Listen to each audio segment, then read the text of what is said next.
కోర్టులు చూస్తాయి సంబంధం ఉందా లేదా అనేది.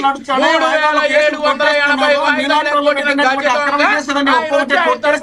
నీతులు నిజాయితీలు చెప్తారు. ఇక మాకు నీతులు నిజాయితీల గురించి మీరు చెప్పాలి. నీతులు నిజాయితీల గురించి మీరు చెప్పాలి.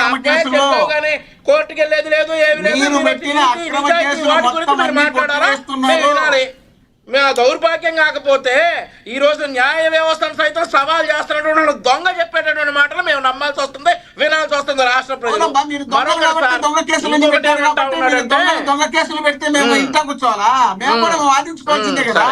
రైట్ రైట్ వంశీ గారు కంక్లూడ్ చేయండి. మోహన్ రెడ్డి గారు సమయం అయిపోయింది. మోహన్ రెడ్డి గారు ఆయన చెప్పండి. వంశీ గారు చివరిగా చెప్పండి, టాపిక్ మీద కంక్లూడ్ చేయండి సార్ ప్లీజ్. వంశీ గారు మోహన్ రెడ్డి గారు ప్లీజ్. వంశీ గారు ఆయన ఆపితే నేను మాట్లాడతాను, జనాలకు అర్థం కాదు. ఇప్పుడు ఎన్టీ రామారావు గారి గురించి అన్నారు కదా, ఇక ఆ తర్వాత ఈయన ఏదో దీని గురించి చెప్తా ఉన్నాడు సార్. మేమైతే మీరు ఆయన ఏమన్నారు, ఈ చెప్పులు వేయించారు అవి వేయించారు అని అంటా ఉన్నారు. ఆ తర్వాత చంద్రబాబు నాయుడు గారు 3 సార్లు గెలిచారు.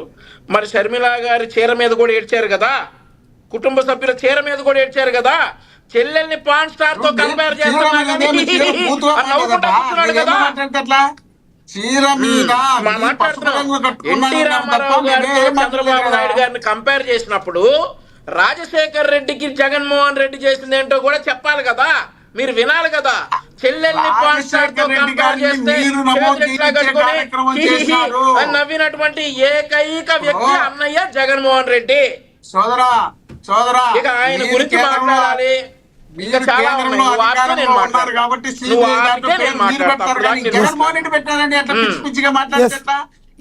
జగన్మోహన్ రెడ్డి గారికి సిబిఐకి ఎట్లా సంబంధం ఉంటుంది?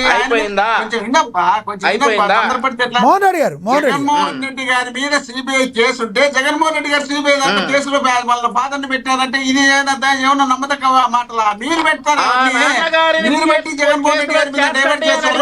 కొడుకు జగన్మోహన్ రెడ్డి తెలిస్తే షర్మిలమ్మ గారికి మీ పార్టీ తరపున కాంగ్రెస్ లో చేర్పించుకొని నిధులు ఇచ్చి ఆయన మాతో తిట్టించారు అన్నాడు జగన్మోహన్ రెడ్డి. తండ్రిని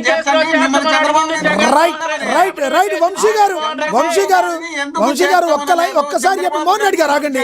వంశీ గారు ఒక్కటి చెప్పండి, దిగజారుడు రాజకీయం అంటే ఏంటో చెప్పేసి కంక్లూడ్ చేయండి సార్ ప్లీజ్. ఉదాహరణ ఏం చెప్తారు, కంక్లూడ్ చేయండి. మ్యూట్ లో పెడతారా? మోహన్ రెడ్డి గారు మ్యూట్ లోనే ఉన్నారు, ఆయన మాట్లాడితే మ్యూట్ లో పెడతారు.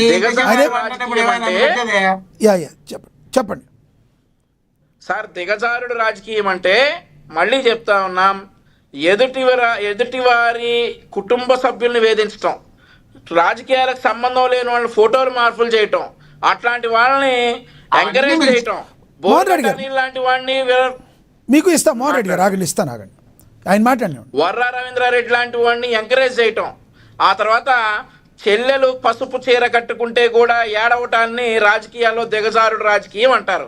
ఒక ప్రతిపక్ష నేతని పెళ్లికి ఆహ్వానించడానికి చెల్లెలు పసుపు చీర కట్టుకుంటే ఏడ్చినటువంటి ముఖ్యమంత్రిని దిగజారుడు రాజకీయం అంటారు.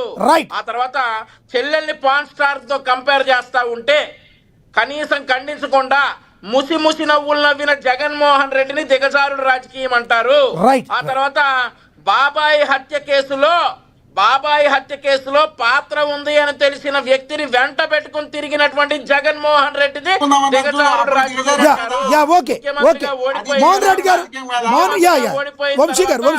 ఆంధ్రప్రదేశ్ రాష్ట్రం అభివృద్ధి చెందుతుంది అనేటటువంటి ఉద్దేశంతో రాష్ట్రం మీదే, సొంత రాష్ట్రం మీదే అవినీతి మరకలేసినటువంటి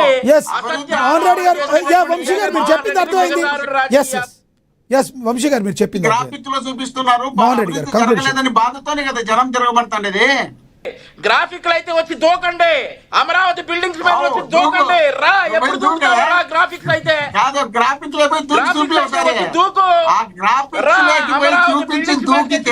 గ్రాఫిక్స్ అయితే బాగుండాలని అనుకుంటా ఉన్నా. నాయకులపై దూకండి, దూకిన తర్వాత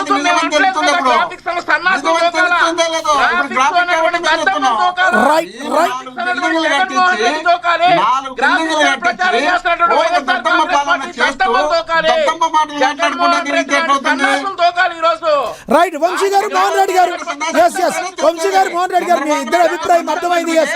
ఎస్ సనా కౌసర్ బేగం గారు కంక్లూడ్ చేయండి. కౌసర్ గారు కంక్లూడ్ చేయండి. యా ఓకే, అక్కడ కౌసర్ గారి దగ్గర ప్రాబ్లం ఏదో వచ్చింది.